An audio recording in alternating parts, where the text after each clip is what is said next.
Servlet is a server component. Serve plus late. Late here is nothing but a component. So server component. So we have also seen yesterday that servlet is nothing but a API. There are many classes and interfaces provided by Java in order to create the servlet. Now, if you want to create your own servlet, there are three mechanisms by which we can create the servlet. The first thing is that implementing servlet interface. So you need to implement this servlet interface, which is available in the servlet API. There are total 5 abstract methods in this interface, and you need to implement all those methods, okay, in order to create a servlet. The second is extending the generic servlet. So yesterday we have seen that there is a class called as a generic servlet class in the servlet API.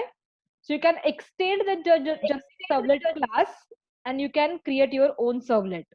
Now this generic servlet is an abstract class which has only one abstract method. So you need to implement only one abstract method. You need to override only one abstract method. And the third mechanism to create the servlet is to extend the HTTP servlet class. Okay. So this HTTP servlet class is an abstract class with no abstract method. Now check it that HTTP servlet, this is an abstract class, but this abstract class does not contain any abstract method. See, this is quite tricky. Till now we have seen the concept of abstract method and abstract class, and we know that if a class contains at least one abstract method, that class becomes abstract automatically. But if a class is abstract, that class may or may not contain the abstract methods. I will repeat the thing. Say, suppose we have a class, that class contains concrete methods, normal methods. And if we make one of the method as an abstract, then automatically the class becomes abstract. Okay, the first scenario. However, if we declare the class as an abstract initially, then inside that abstract class, we may or may not have the abstract method. It is absolutely fine with the Java. Okay, so check out HTTP servlet is an abstract class. It does not have any abstract method. Now these are the three mechanisms by which we can create our own servlet. Either you implement the servlet interface, or you extend the generic servlet class, or you extend the HTTP servlet class. If you go by first method, interfacing, implementing the interface, you have to implement all 5 abstract methods which are present in the servlet interface. If you go by the second mechanism, generic servlet, there is only one abstract method that you need to override. And if you go by this third method, HTTP servlet class, then there is no abstract method. Okay. However, there are some other methods of HTTP servlet that we need to provide the implementation to. By default, the basic implementation is provided by Java. You can change that logic. You can override that particular logic inside that method. So check it out now. Which are the methods available? So if you implement the servlet interface, these are the 5 abstract methods: init method, service method, destroy method, get servlet config, and get servlet info. These are the 5 methods which we need to implement. If you go by the second mechanism, service is the method, abstract method, which we need to override. And if you go by the extending HTTP servlet class, then you can provide the implementation to do get method or a do post method. Okay. Yesterday we have seen the difference between the do get and do post method. Now, say we are going with the first mechanism, that by implementing the servlet interface. So servlet interface provide common behavior to all the servlets. So if you are going to create a servlet with the help of this interface, common behavior will be provided to all the servlets. That 5 methods. Servlet interface defines methods that all servlet must implement. So you must implement all 5 methods. Servlet interface needs to be implemented for creating any kind of servlet, and it provides 3 lifecycle methods, that is init, service and destroy, that are used to initialize the servlet. and to service the request and to destroy the servlet. And the two non-lifecycle methods, that are the config and info. So there are 5 methods in the servlet interface. The init, servit, and destroy are the lifecycle methods, and these are invoked by the web container. Okay, so check it out. The detail about the init, service, and destroy. So these are the lifecycle methods. Init method contains the object of servlet config. The service method contains two objects. One is the request object and one is the response object. Okay, it will get the contents from the request, it will prepare the response, and it will send it to the client. So the service method serves the client. So it will take the request object as well as the response object. And there is a destroy method as well. Okay, it will help in destroying the servlet. Okay, these are the 3 lifecycle methods. And servlet config, get servlet config. So get servlet config is a method. It returns the object of configuration of the servlet. And we have one more method, get servlet info. So it returns the information about the servlet. Okay, so if you are implementing the servlet interface, then you need to provide the implementation for all these 5 abstract methods. So servlet interface contains all 5 abstract methods. We are implementing this servlet, so it's our responsibility to provide the implementation to all the 5 methods. Now the next way to create a servlet is extending the generic servlet class. Okay, so a generic servlet is a protocol independent servlet that should always override the service method to handle the client request. So generic servlet is a abstract class. It is available in the servlet API. This abstract class contains one abstract method called as service. So if you are extending this class, you must override the service method to handle the client request. Now this is a generic servlet. So it is a protocol independent servlet. Okay. Now the service method accepts 2 arguments like we have seen in the interface service method. Similarly here also the service method, it serves the client. So it gets the request from the client, it prepares the response, and it returns the data of the response to the client. So service method accepts 2 arguments, servlet request object and servlet response object. The request object tells the servlet about the request made by the client, while the response object is used to return to the response back to the client. Okay, so generic servlet is an abstract class. It has only one abstract method, service. And that is why we create generic servlet. By extending generic servlet class, we must override this service method. Now check it out, this scenario. We have a client, we have a server, we have a server. Server will send the request to the client. Client will send the request to the server. Server will forward that request to the generic servlet, where per request one thread is created, and it will invoke the service method. So service method takes the request, it prepares the response, and it will send the response to the client. Okay, so that is for the generic servlet. So we must implement this service method, okay, which is abstract. Now there are certain drawbacks as well as certain advantages of using the generic servlet. So we will go with the advantages first.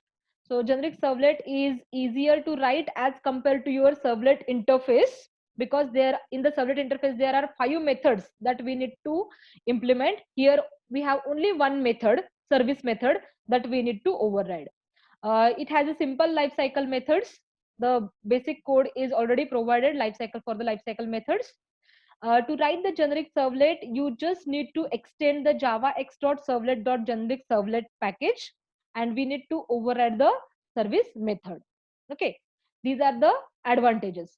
However, what are the drawbacks of using the generic servlet? So working with generic servlet is not that easy, because we don't have convenience methods like doGet, doPost, doHead, and other. Now all these methods are available in the HTTP servlet. Okay, as compared to servlet API, generic servlet is easy. But if we compare it with HTTP servlet, our third mechanism, this is not that much easy, because in HTTP servlet we get these doGet, doPost methods ready-made. Okay, in HTTP servlet, we need to override particular convenience method for a particular request. For example, if you need to get information, then we will override do get.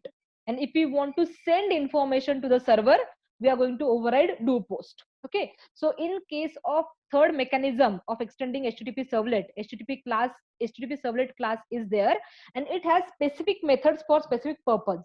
Whereas in case of generic servlet, there is only one method, and that method only you have to use for all purpose. So check it out. In generic servlet, we only override service method for each type of request, which is quite cumbersome. So I always recommend you to use the HTTP servlet instead of generic servlet. So HTTP servlet is easier to work with and has more methods to work than the generic servlet. Okay. Now, the third and most recommended method to create the servlet is by extending the HTTP servlet class. Okay, so client or the user's browser, which is a client in the case, it makes the request. Then this request can be of any type. That can be a GET request, that is getting the data from the server, or that can be a POST request, that is sending the data to a server, and so on. So server dispatches these requests to the servlet service method. This method dispatches these requests to the correct handler. So if it receives GET request, it dispatches it to the doGet method, and so on. Now check it out. We have a client, we have a server. Okay, if a client sends GET request to the server, then server will send it to the service method, and service method will look out that it is a GET request, so it will forward it to the doGet method. Okay, and this service method we don't need to call. Automatically the server, automatically it will be invoked, and it will forward the request to the proper handler, and we will get the GET response. Suppose client makes a POST request, then it will be forwarded to the service method, which will forward it to the do post method. Okay, and so these are the three mechanisms that we talked about. Just to take a review, if you want to create your own servlet, okay, there are three mechanisms. Either you implement the servlet interface, or you extend the generic servlet class, or you extend the HTTP servlet class. If you implement servlet interface, you need to implement FIU methods, okay, which is quite difficult. If you extend the generic servlet class, you need to implement only one method called as service method. But then service method has to resolve whether the request from the client is a GET type of request, or a POST type of request, or any other kind of request. So you need to write down that logic over here itself. However, if you if you extend the HTTP servlet class, then there are specific methods: do get, do post, do head, and likewise. So the request will be automatically forwarded to the proper method. We need to implement only the do get or do post, whatever is required to us. So the most recommended way to create a servlet is HTTP servlet class extension. Okay. Now, the next very important topic is life cycle of a servlet. So we have seen in the case of servlet API interface that there are three life cycle methods. The way there is a life cycle for the applet that we have seen in some previous lectures, there is a life cycle for a servlet as well. Okay, so servlet life cycle contains 5 major steps. First is loading the servlet.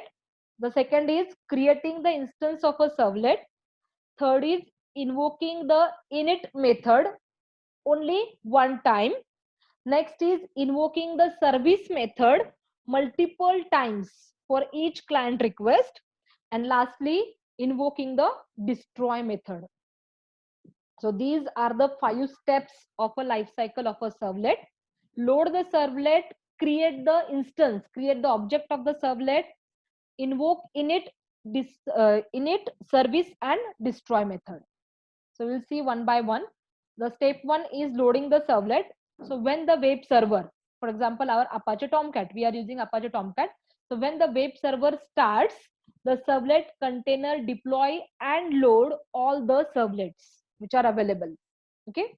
That is the first step. Whenever your server starts, if you are using Tomcat or you are using Glassfish, any kind of web server, whenever it gets started, its container, the servlet container, deploy and load all the servlets available.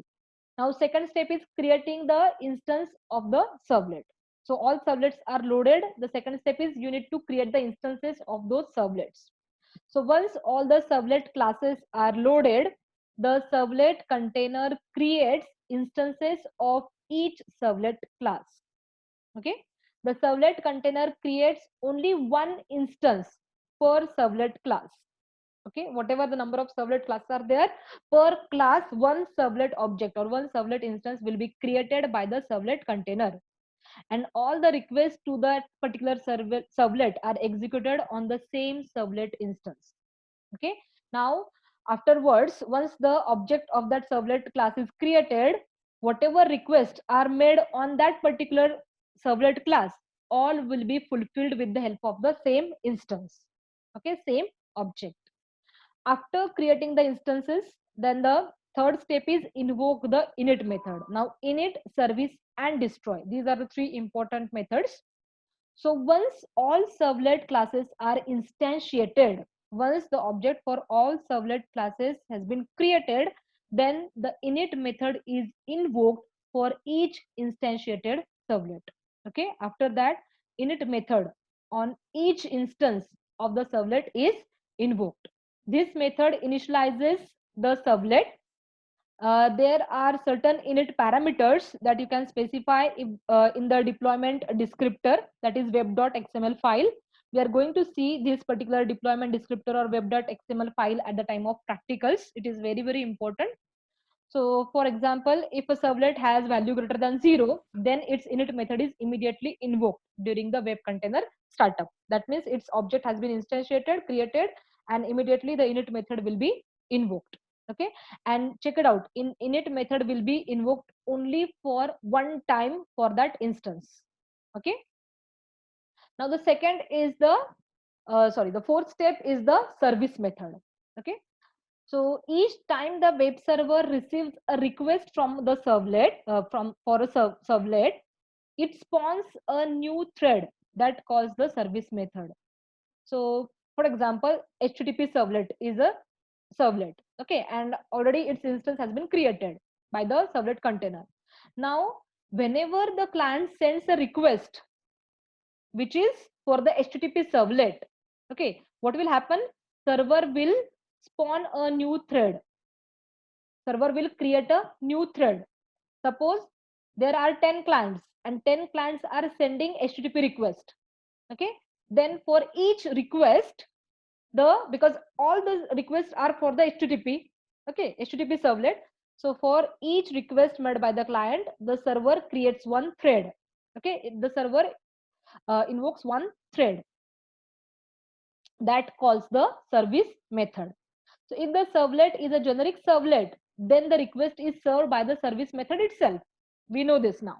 But if the servlet is a HTTP servlet, then service method receives the request and dispatches it to the correct handler method based on the type of the request. Okay. So for example, if it is a GET request, the service method would dispatch the request to the doGET method by calling the doGET method with the request parameters. Similarly, if the method is request is post or head or put, it will be dispatched to the proper handlers of do get, do post, do head, do put, etc. Okay. Now check it out.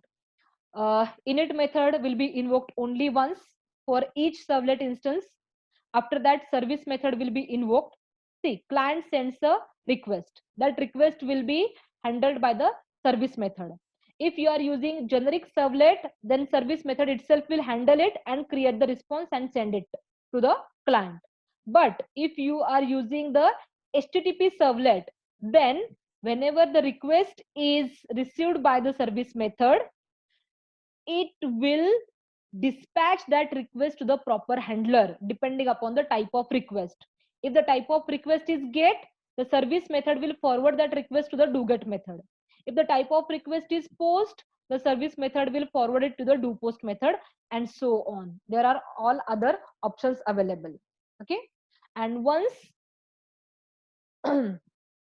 all the steps are over, okay, the last step is to invoke the destroy method. So when the servlet container shuts down, okay, this usually happens when we stop the web server.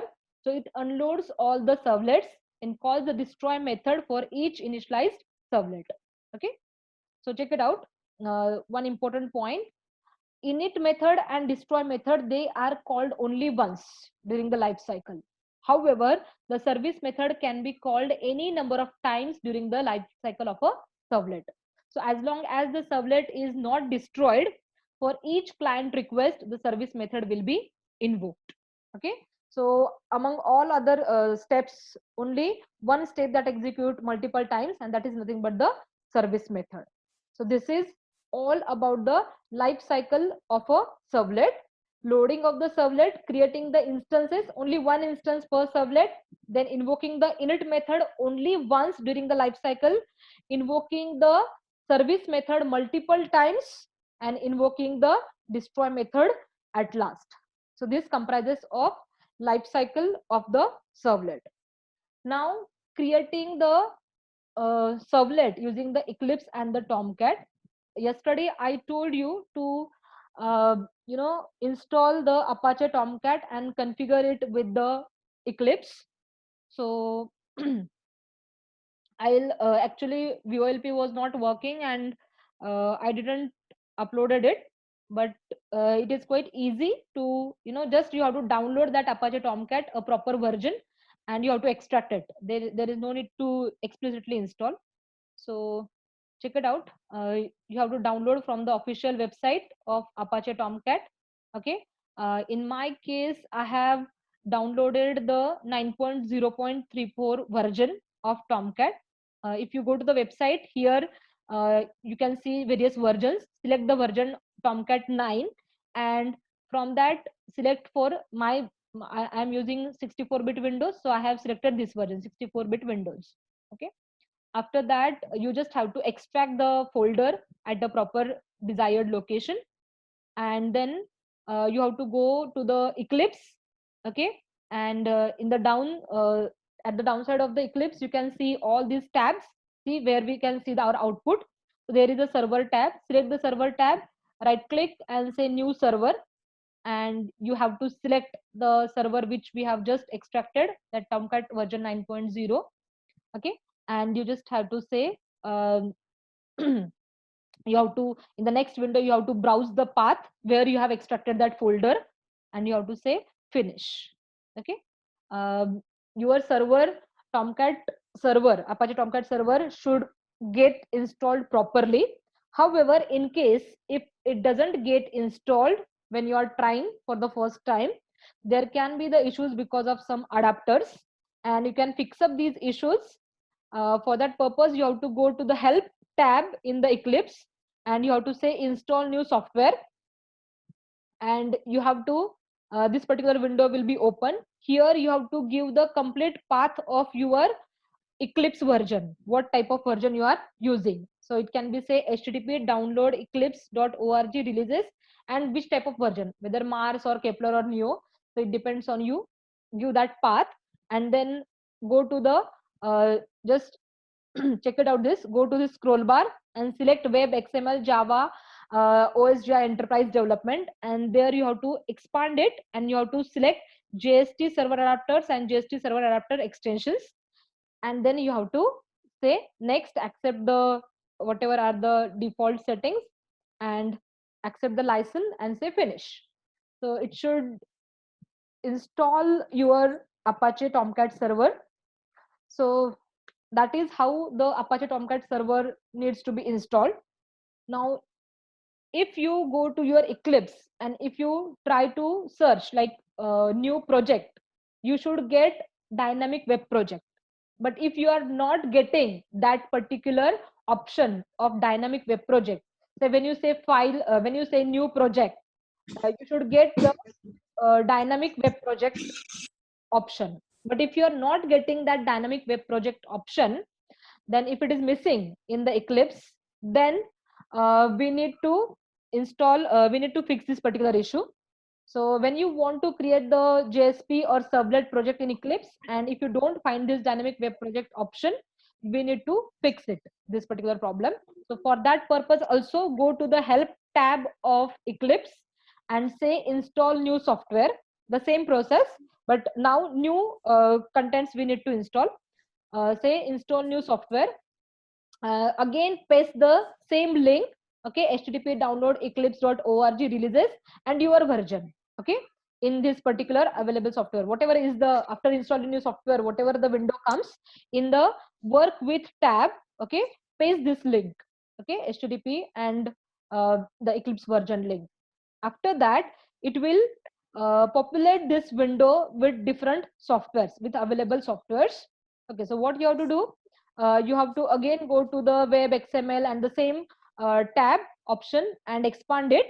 After expanding it, see web xml java e and osj enterprise development, you just expand this. After you expand this, you will get certain Java EE developer tools, Java web developer tools, and Java web developer tools. So these are the options that you need to select: Eclipse Java EE, Eclipse Java web developer, and Eclipse web developer. So these options you need to select, and you just have to after that you just click on next. Okay, it will install these softwares into your current Eclipse version, and uh, that's it. And now you can see this file new and dynamic web project. This particular option will be available to you in your current Eclipse. So it is possible that initially when you have installed Eclipse, you might not have selected Java EE application or web development application, and that is why we need to install it explicitly again. Otherwise you will not get this dynamic web project option in your Eclipse. Okay, so once you get this, this is how you can create the project now for the servlet. So go to the file, new and dynamic web project. Okay, after that you will be prompted with this new dynamic web project window. You have to write down the name of your web project. It can be say first dynamic or give any name. Rest of the things you have to keep as it is by default. Check it out, our default configuration of Apache Tomcat, we are using version 9.0. Okay, so keep it as it is, do not change anything over here. After that you have to select next, and this window will come. Okay, before you finish, you have to select this checkbox. You have to select this checkbox, generate web.xml deployment descriptor. This is very important. We have to generate automatically this web.xml deployment descriptor. It plays a very important role in case of your servlet or JSP projects. Okay, so this tab or this checkbox is unchecked initially. You have to check it. Okay, and then you have to say finish, then you have to click finish. So your first dynamic web project will be created. See, my project name is first dynamic, and now check out all this structure of the web project. Okay, this is the initial project structure of your first dynamic web project. So check it out. It will create deployment descriptor, that is web.xml. Okay, automatically it will create it, and there are certain important folders. It will create all these folders for you. The important folder is web content folder. Okay, in the web content folder we have the web inf. It will contain the web.xml, and here we can whatever html files or the client level files we are going to include, that will go into the web content folder, html or jsp files. And check it out, there is another folder which is important from current scenario, is a java resources folder. Okay, now in this java resources folder, if you expand it, okay, you will get a source folder. In the source folder you have to add your .java files. Okay, so right now this java resources and this web inf or web content folder are important to us. Okay, now once you have created the web project, once your web project is created successfully, then what you have to do, you have to go to that source folder. Okay, check it out. here in the Java resources, expand it, you will get src folder. So go to that src folder, right click and say new servlet. Okay, so we are going to add a servlet. Okay, so whenever you add the servlet, okay, by this mechanism, it will automatically use our third mechanism, that it will create a servlet with the help of extending http servlet class. Okay, or what you can do, you can say new and select a class. Okay, and then you can extend it by your own, but right now I am using directly a servlet. Okay, so I will go to the source folder, right click, say new and add servlet. So it will add a servlet. So it will create a servlet for you. You have to write down the name of the class. I will give any name to that class, say my servlet. Check it out. Its superclass is Java X servlet HTTP servlet. If you want to change it to other, you can change. But this is the most recommended method, that you extend HTTP servlet class to create your own servlet. So I'm creating my servlet, and for that purpose, I'm extending HTTP servlet class. Okay. You have to select next. Check it out, this URL mapping. Okay, it is my servlet. Your class name is my servlet, URL mapping is slash my servlet. Okay, we will talk about this afterwards. Right now just select that, it is coming automatically by default, just you have to press next. Okay, and after that it will give you this menu. You are going to create a servlet, fine. So that servlet will have the code for constructor from the superclass, it will have inherited abstract methods, and check it out, as we are using the servlet creation method by extending http servlet, and as we have discussed, there are two methods, do get and do post method, which we are interested in right now. So check it out, there is init method, there is destroy method, there is servlet config, servlet info, service method, and do get, do delete, and all the methods. Okay, if you use the servlet interface, you will have the init, destroy, servlet config, servlet info, service method. If you need generic servlet, you will have service method only. And if you use http servlet mechanism, you have the do get, do post method. We can use this do port, do head and all, but right now we are interested only in do get and do post. So by default this is selected, so keep it as it is. Okay, and say finish. So when you finish, this code will be automatically generated. This code will be automatically generated. So check it out, public class my servlet extends http servlet. So we have created our own servlet by extending or by inheriting http servlet. And http servlet contains multiple methods. Out of that we have selected only two, that is a do get method and do post method. Do post method is also there. So the basic code, as I told you, this http servlet class does not contain any abstract method. Check it out, this http servlet class contains do get, do post, do put, do delete, do head, do option, do trace, and all these methods are concrete methods. They are already implemented in the http servlet class. Out of that only two we have selected. Okay, so check it out, this particular method is already implemented. Okay, we need to write down our own code, we need to modify these methods for our own purpose. Okay, so this is the ready-made code available to us, and we can modify this. So this is how we can create the servlet. Okay, now once you create the servlet, see how to modify this code I'm going to tell you by when I will jump to the Eclipse, and I will tell you how to write down that code. But right now, okay, we have suppose created a servlet. After creating a servlet, we need to add servlet dash api dot jar file to our project. Okay, so how to add it? So you have to just select this particular right click this project.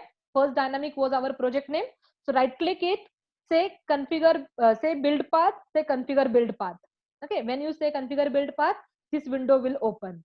Okay, say add external jars. Click on add external jars, and when you click on it, you have to go to the folder where you have extracted Apache Tomcat.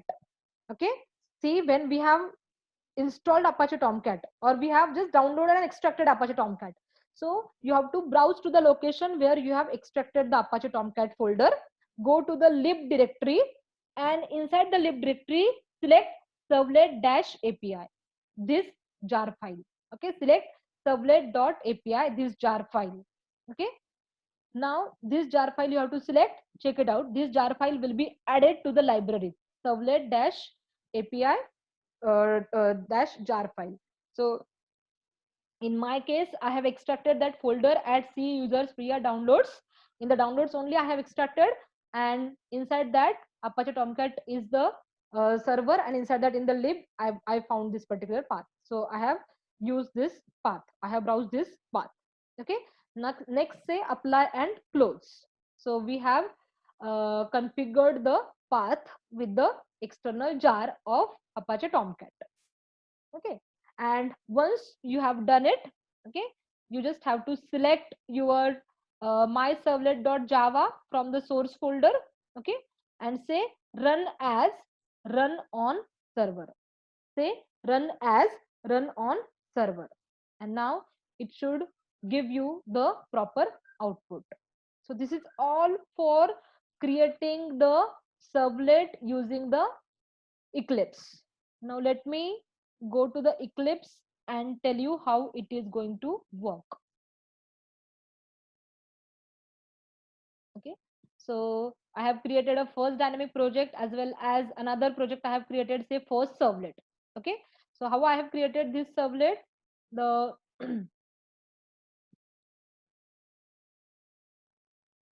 okay, this is the first, now you know the steps. I have created a file, new, and dynamic project. Okay, dynamic web project. Okay, then I have done all the things whatever I have explained. Then first servlet is the dynamic web project I have created.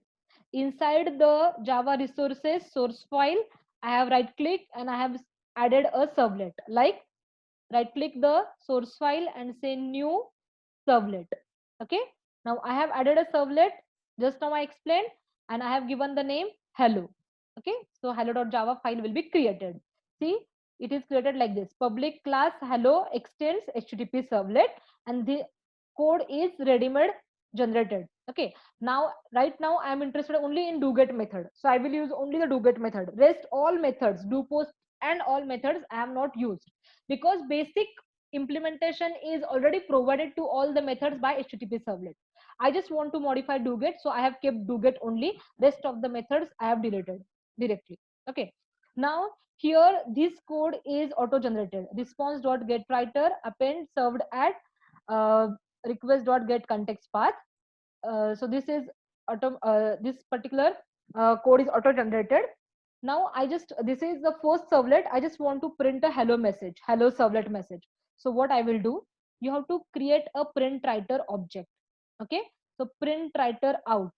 So this particular print writer is again like your say system.out.println. Okay, so you have to first create the object of that. I'll create out is the object, and this particular object is going to be, it is going to hold whatever is there in the response. So response dot get writer, so you have to write down this print writer out is equal to response dot get writer. So this response dot get writer will return you into the out object, which is of type print writer. Okay, now check it out how I have used it. You have to call out dot print. There are multiple methods like println and all, which are used to print. Okay, so I need to write down my client. Okay, so the HTML file, so check it out, you have to write down your HTML file over here, HTML head, and you can write down multiple println or print statements. Okay, so check it out, it is in the quotes, double quotes, HTML head slash head and then slash HTML. Slash head is here, slash HTML is here. So HTML head, in the head section, the title is first servlet, and then slash head. In the body section, I have just printed hello servlet body slash body slash HTML. So everything I have to write it down like I write down inside the printf statements or the system.out.println statement. This is the total HTML code. This is a very simple program. Here I am not using a separate HTML file. Okay, I have put the code in the servlet itself. Okay, because this is our first program. We can write down a separate HTML file, but that I will explain you in the other session. Right now, a simple hello world message we have to print. So whole HTML code I have embedded inside this servlet itself. Okay, and you have sent out.println. Now what you have to do, just select over here, say right click, and you have to say run as, run on server. Okay, so check it out. Hello servlet, served at first servlet, and the message is hello servlet. This is what the first servlet uh, program. Now, as we have discussed, there is a XML file. So see, this is the babe.xml. It is called as a deployment descriptor. This file is auto generated. Right now I have not modified it. This is auto generated, I have kept as it is.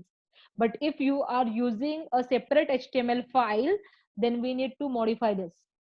Okay, but that particular part I'll explain you in the other session, the next session. Okay, so this is about how to create the simple hello world application using the servlet. See, the this particular programs seems to be there are multiple installations you need to do, and multiple configurations also you need to do. So first try with this hello servlet, and after that we will see how to get the contents from the HTML and how you can store it to the database and all the connectivity part. Okay, so I think